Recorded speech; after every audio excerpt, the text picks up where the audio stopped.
Good morning, everyone. My name is Dr. Louisa Owens. I'm a respiratory specialist at Sydney Children's Hospital, and I will be hosting this, we're talking to you today from this Facebook Live session hosted by Asthma Australia about asthma, your child, and what it means in this current COVID-19 pandemic. So welcome to everyone who's tuning in. And thank you to Asthma Australia for inviting me. So we've had a number of questions coming in over the last few weeks already, which I'll start to address. But in the meantime, you can post questions as we go through, and I'll answer them as best we can. I have to make a disclaimer straight up that unfortunately, as this is a new virus, we're learning things about it all the time. I might not have your answers, but I'll try as best I can with the information that we have. So what we know so far about the SARS-CoV-2 virus, which causes COVID-19 disease, is that it started off in China and it's now spread around the world, and how it's going to affect Australians, 2 months down the line now, nearly 3 months down the line, in Australia, amongst Australians in an Australian environment with Australian healthcare is probably going to be a little bit different to how it has played out in other countries. So we have to take that into account. So first of all, I want to reassure you all that children with the COVID-19 disease do seem to do really well, all right? They, all around the world, there's only been a handful of children who have had very severe disease compared to what the disease that we see in adults. And that's for children of all ages and children with underlying lung disease. Obviously, the small children under a year we're always more cautious about. And also children with underlying disease, you can expect that they're more likely to have severe disease, but really the numbers are quite small. So that's just some reassurance for you.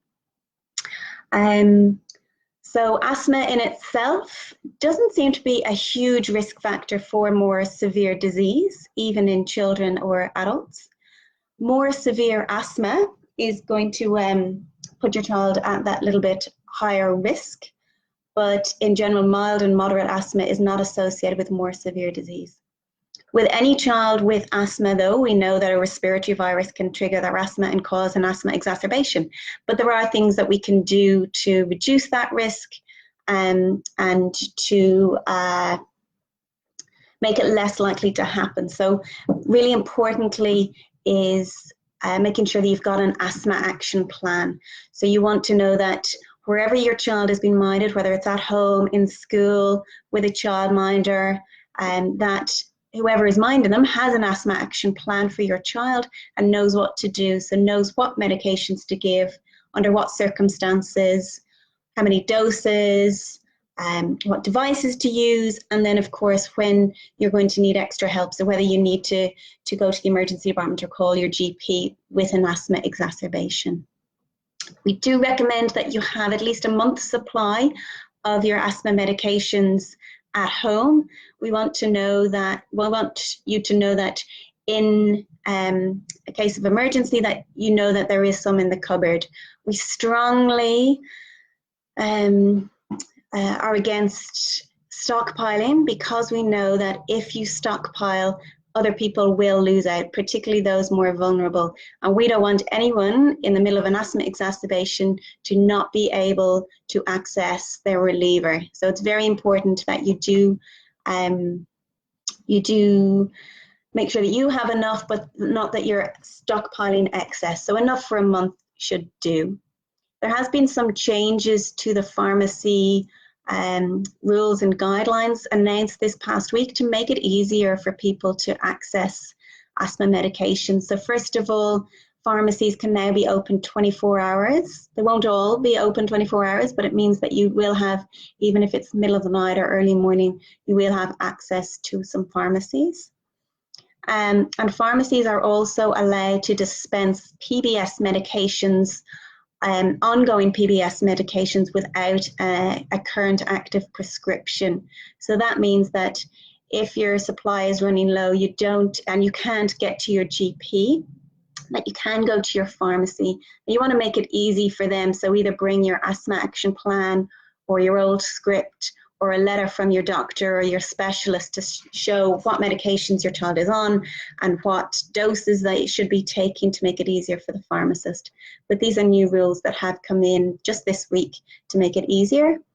And finally, some pharmacies will also, Australia Post will pick up the medications from the pharmacies and deliver it free of charge. And that's for people who are particularly vulnerable or else people with a chronic disease. I think asthma would count as a chronic disease. So that's just a little bit of support for you. We do recommend that if your child is having current or acute or persistent asthma symptoms, though, do touch base with your GP or your specialist, because now is the time to make sure that their asthma control is optimized. You don't want to be having poor asthma control now, so that if you do get an exacerbation, it's more likely to be more severe. So now is the time to contact your GP, see, are you on the right, is your child on the right asthma medications? What can you do to tweak their management to reduce the risk of an exacerbation? So Julia here has a question. She's concerned that her daughter had an ICU admission for a simple cold in December. And look, we know that that can happen with children with asthma. So for other people, what is a simple virus, respiratory virus, can have other children in intensive care. So we don't know yet how those children would be affected by the COVID-19 because we just don't have the numbers yet. But the important things are to be extra vigilant about keeping your child away from the virus as much as possible. So at this stage now, in the last week, things have really shut down. So most people are isolating at home. So I would just ensure that the rest of your family members are also staying at home, limiting any exposure to other people. You do want to get some daily exercise, but whether that can be done at home or in the garden or away from others. So trying to reduce the risk of anyone in the family picking up the virus and bringing it home to your child. And then ensuring, maybe touch base with the GP to make sure that your child's respiratory symptoms are under control. If they have asthma, that their asthma management is optimized at the moment and that you have medications available. And if your child is to become unwell, again, don't be afraid to contact your GP. Don't be sitting at home afraid to go out because of risk of exposure to the virus. Do contact your GP, give them a call and see what the best next step would be. Some people are concerned that if they're essential care workers, that they shouldn't be sending their child to school. At the moment, the schools, certainly in New South Wales, have very small numbers. So the risk of your child actually picking something up in the schools is quite small because they are sticking to the social distancing guidelines and there aren't that many children around. It is essential for some families to have access to the schools at the moment. So you don't need to feel guilty if your child is going to school. You do want to take into account, though, how severe your child's asthma is. If they have very severe asthma or they have other medical conditions, if they're immunosuppressed because of their medications, you can maybe consider your own circumstances and what you can do to reduce those risks to your child. But in other countries, 80% of children who have caught the COVID-19 disease have caught it from another family member rather than catching it from another child. So that's important to remember that actually you are more likely to bring it home to your child than for them to pick it up from their schoolmates. And there have recently been deaths of of children from the COVID-19. That's true, Sharon. But the numbers are small. So when you look at 400,000 people infected worldwide, and we've got a handful of children, maybe 4 or 5 worldwide, the numbers are still quite low. And we don't know what the underlying factors were for those children. So we still do believe that it is a mild disease in general in children. Not always. We'll always have a handful of cases where that's not the case, and we don't know how to predict those children yet. And as I said at the start, we're constantly watching to see if the virus is evolving. So if it's changing, either because with time, as time goes on, is the virus evolving, or is it affecting people differently in different environments? Is it worth taking the risk for your child to come out and get the flu shot? I would say yes. So at the moment, community transmission is still quite low in Australia. Less than 10% of cases are from community transmission. Call ahead to your GP though to book their flu shot and make sure that your GP knows that that's why they're coming, and that you're getting the most up-to-date batch of their flu shot. You want to make sure there's the 2020 batch. We are recommending that all children with asthma get their flu shot and get it early. We don't want, as we saw in China, that a lot of people had both the coronavirus and flu at the same time, because we would assume that that would lead to a more severe disease.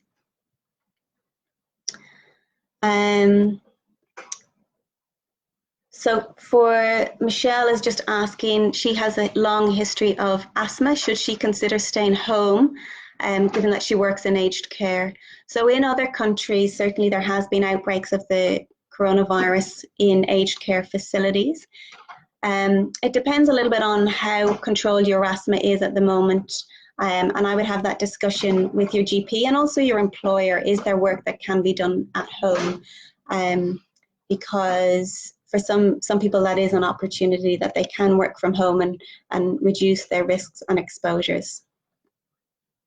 How long is too long to be on Steroid? Well, that depends on your child's asthma. So you want to know that their asthma is well controlled. We like children to be on the lowest dose of medication that keeps their asthma controlled. So you don't want to be on high doses of medication if it's not necessary, but at the same time, if they need to be on Steroid to keep their asthma controlled, that's the safest option for them. So discuss that with your GP or whoever prescribed their Steroid.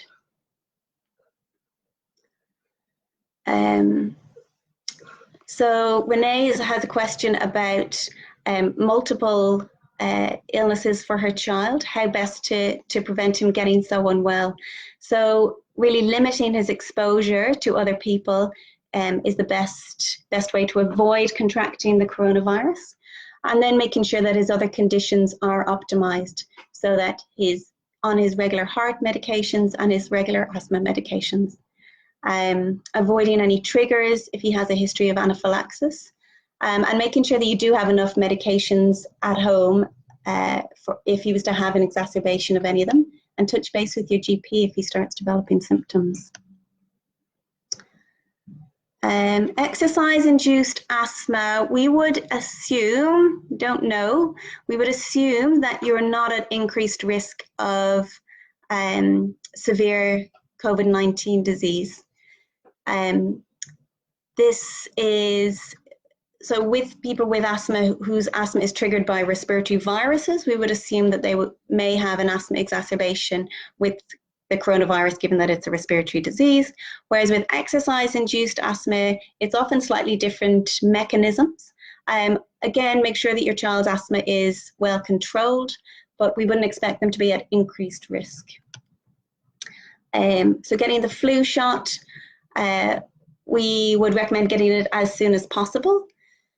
It is going to be available, I think, from mid to late April. Some private supplies might be available already, and then the government supplies will be available later this month. We're not at the moment recommending to get 2 shots, and that will depend a little bit on the flu season. So you want to have to be covered for the flu at the peak of the season. It's usually sort of July, August time, but it varies a little bit from year to year. We're also wondering, we also don't know if there's going to be enough supplies for people to get a second dose, but we would recommend that you get it early.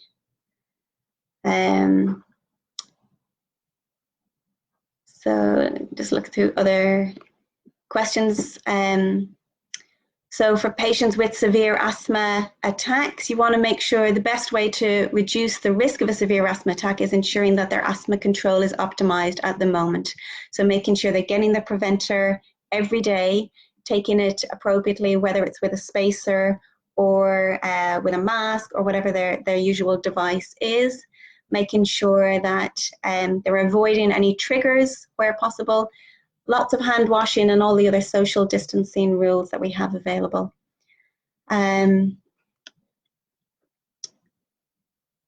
So other questions? So Claire is wondering, she works in healthcare, wondering what to do about her kids. In general, with the COVID-19, the disease is not as severe in children. So I do have to keep reassuring people that in general, it's not as severe. So older people are more at risk. When you work in healthcare, it's obviously your frontline staff, it is important, but there may be jobs and responsibilities that you can take on from home if you're not able to, if your children don't have any alternatives for childcare, or if you were to get sick, you're worried about what the impact would have on them. So I'd have that chat with your employer about what your options are. So symptoms of the coronavirus as opposed to asthma. So we know with asthma, you get a dry cough, wheeze, breathlessness, chest tightness, and it will vary a little bit from person to person what their own symptoms are. With the coronavirus, the symptoms are going to be more like a respiratory virus, so starting runny nose, cough, sore throat. But then if it goes down onto the chest, you can have symptoms of more pneumonia, so breathlessness. And at that stage, it's more likely to trigger your asthma as well. So asthma control, using your reliever as prescribed on your asthma action plan is important, and following those guidelines. So Lauren has an important question about oral steroids. So in the management of asthma, we know that we often use oral steroids because they reduce inflammation and can shorten an asthma exacerbation, make it less severe. But with the COVID-19 disease, we know that steroids, because they're reducing your body's own immune response, they can make you more susceptible to disease if you're immune suppressed, and also can prolong the duration that you're shedding the virus, so how long you have the virus in your system. We do recommend that you if you're on a regular oral steroid, keep taking that, because you probably need that for your asthma control. If you were to stop your oral steroids at this stage, you're putting yourself at risk of a severe asthma exacerbation. For patients who aren't on regular oral steroids, we would suggest not using them for mild or moderate asthma exacerbations. However, if you're having a severe asthma exacerbation, see your GP and discuss the role of oral steroids with them. And it might depend on what your risk of having the coronavirus is, as opposed to any other trigger for your asthma. So we're saying use oral steroids cautiously. Children should be using a spacer for their preventer or Ventolin until, thank you Josie, so forever, as long as they're using the MDI, so those L-shaped inhalers, they should always use a spacer for those. They're designed to be used with a spacer.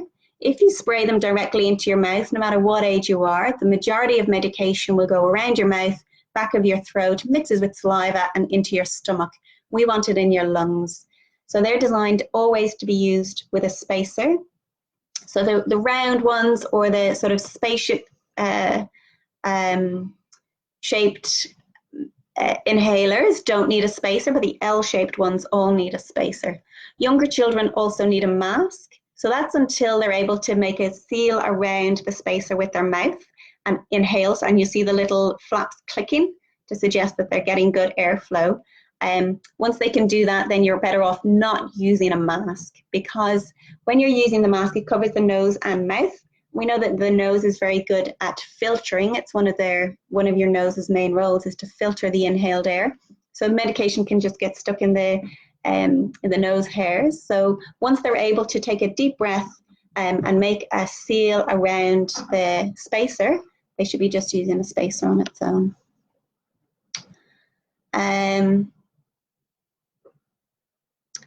So Kylie has a question about her son is in hospital awaiting results because he's currently unwell. So at the moment, we don't have specific treatments for the COVID-19 disease. So whether your child has an asthma exacerbation triggered by the coronavirus or any other virus, the management is still the same at the moment. So it's managing their asthma symptoms with reliever, if they're more severe, whether they need oral steroids or not, and then presenting to the hospital if they need oxygen or respiratory support. So it's still the same, irrespective of what virus they have.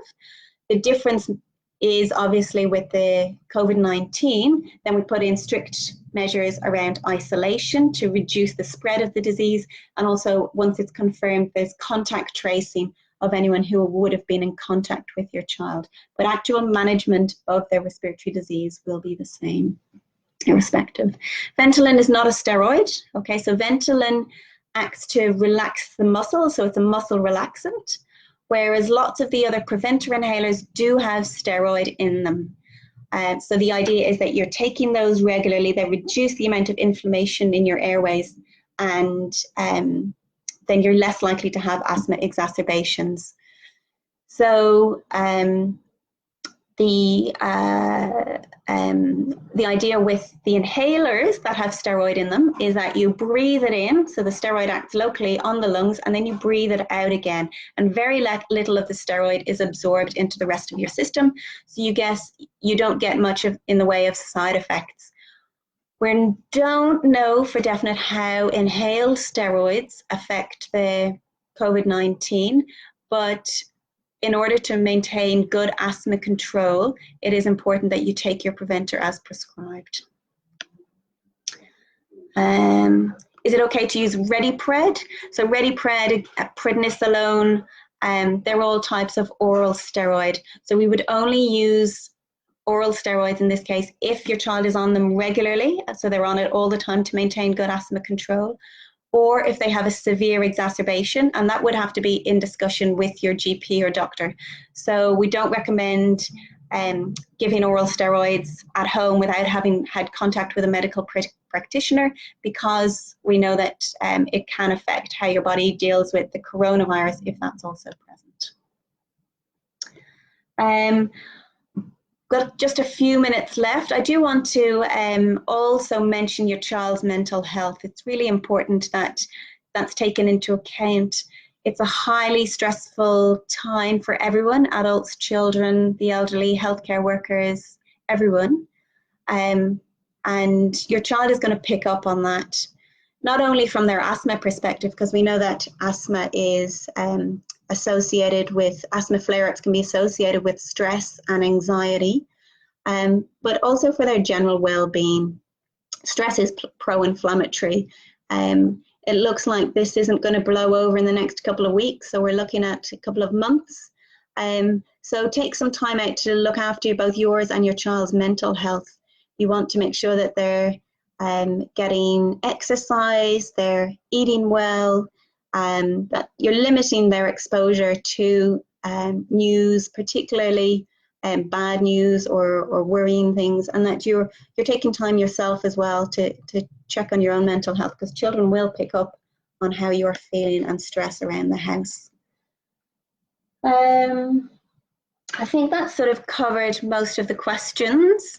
For anyone who's watching this on replay, I can check back in and answer your questions at a later time just by typing them up. But I'd like to thank Asthma Australia for inviting me and hosting this, and I hope I got to answer some or most of your questions. Thank you.